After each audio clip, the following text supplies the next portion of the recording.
Halo semua, salam sejahtera Malaysia. Selamat datang ke channel Fels Lifestyle.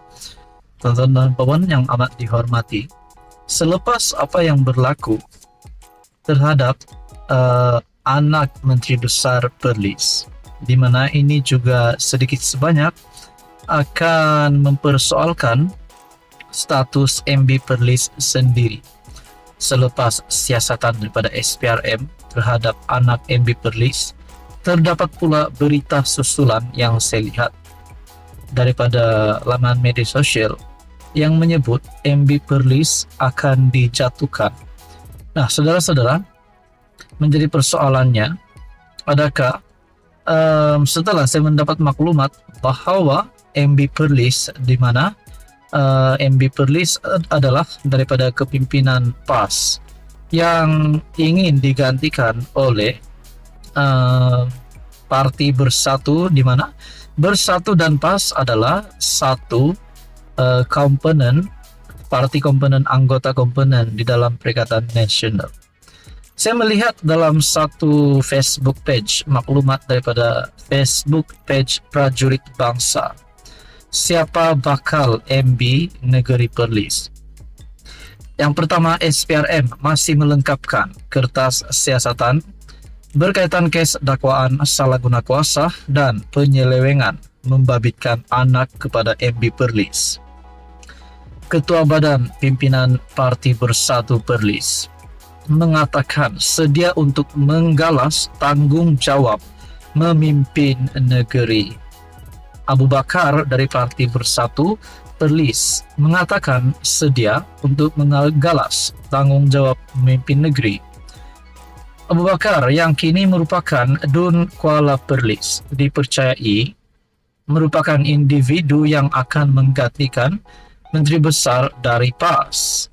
Beliau merupakan timbalan pengurus CPN, Ketua Bahagian Bersatu Kanggar, dan Ketua Bersatu Negeri Perlis.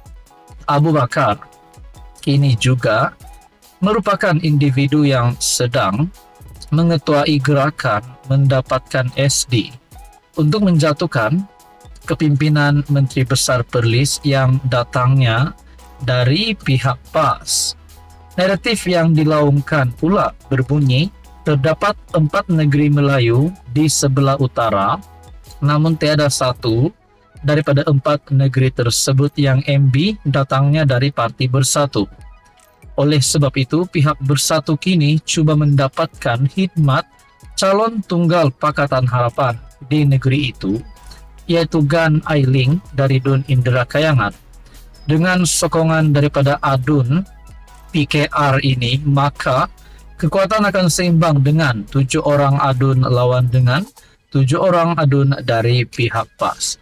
Nah, saudara-saudara, ini adalah satu maklumat daripada Facebook page Prajurit Bangsa, di mana perkara ini mungkin tidak mustahil berlaku dan kesahihan perkara ini pun kita tak tahu benar atau tidak.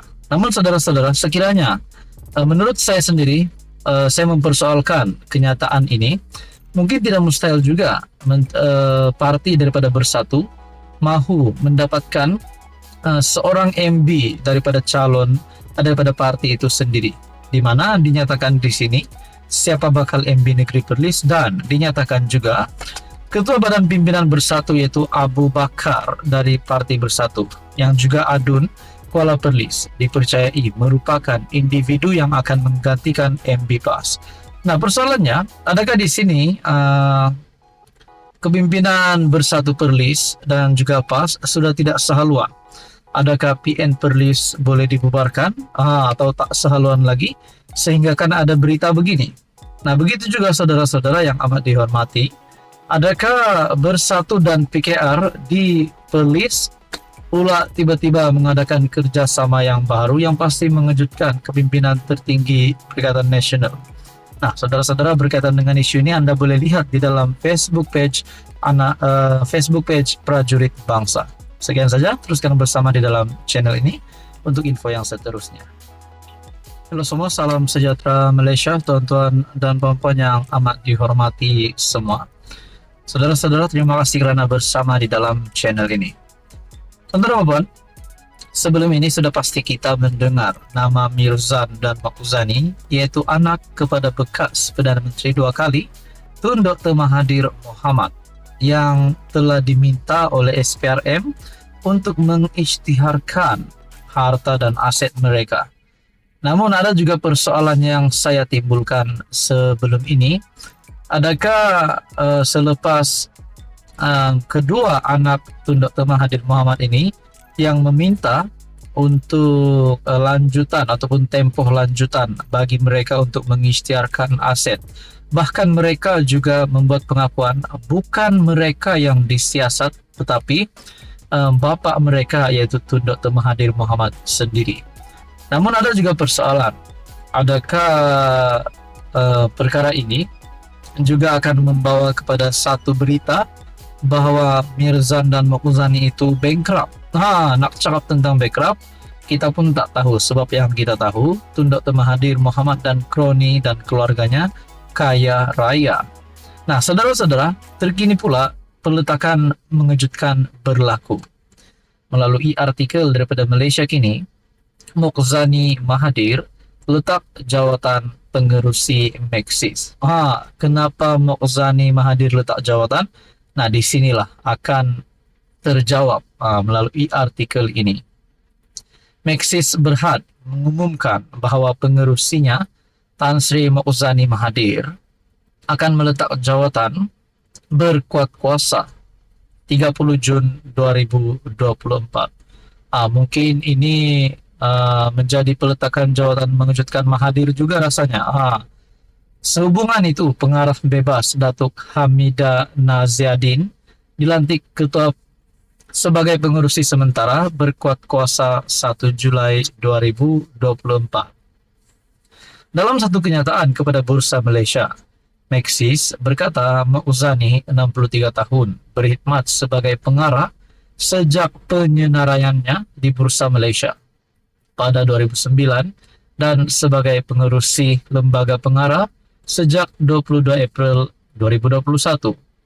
Syarikat telekomunikasi itu berkata lembaga pengarah kini sedang menilai calon-calon berpotensi dan menjangkakan untuk menyelesaikan proses tersebut dan membuat pengumuman mengenai pengerusi baharu pada masa yang sesuai.